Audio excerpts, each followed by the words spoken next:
Isang mapagpalang araw sa lahat. Ngayon naman ay iimot-imot na naman ang inyong kapatid. Emote number 4. Okay. Ngayon naman ay ang akin naman ngayon ay lahat ay puro pagpapala kay Lord. Talagang tunay na napakabuti talaga ni Lord. Hindi niya ako iniwan, hindi niya ako pinabayaan. Kaya God is good all the time. Pagamat marami tayong imot-imot sa buhay. Tunay na si God talaga ay full of surprise talaga. Talagang napakabuti niya.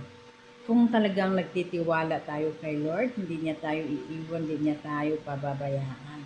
Kaya ang puso ko ay nakikita niyo naman ay galak na galak. Hindi lamang yung puso ko, pati makikita niyo naman sa aura niya.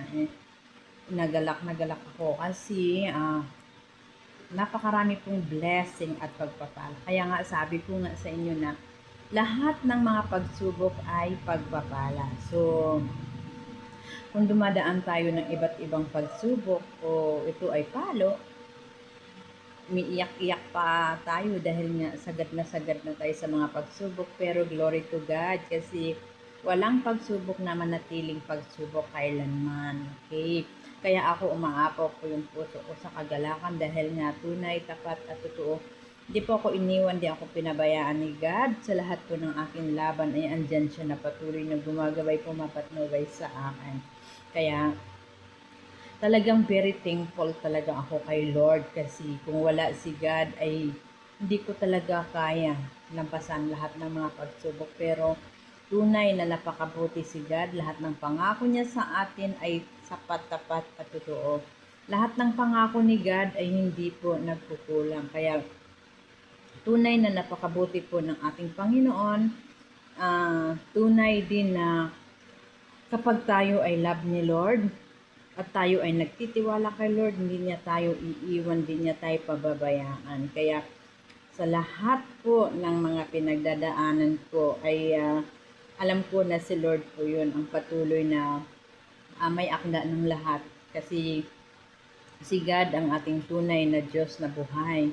Inaalaw niya lahat ng pagsubok. Inaalaw niya na tayo ay madapa. Inaalaw niya na tayo ay magkaroon ng iba't ibang pagsubok sa buhay dahil nais lamang niya na maging manatili tayong matibay, matatag. Kasi dito po masusubukan kung gaano na ba katatag yung ating pananalig, pananampalataya kay God. Kaya tunay din na dapat lamang na ating papurihan at pasalamatan si God sa lahat ng ating mga pagsubok sa buhay. Kaya hindi natin kayang lampasan ang mga pagsubok na kung hindi natin kasama si Lord. Kaya sa bawat isa, laban lang tayo sa buhay. Tunay din na napakabuti ni God. Hindi niya tayo iiwan, hindi niya tayo pababayaan. God is good all the time talaga.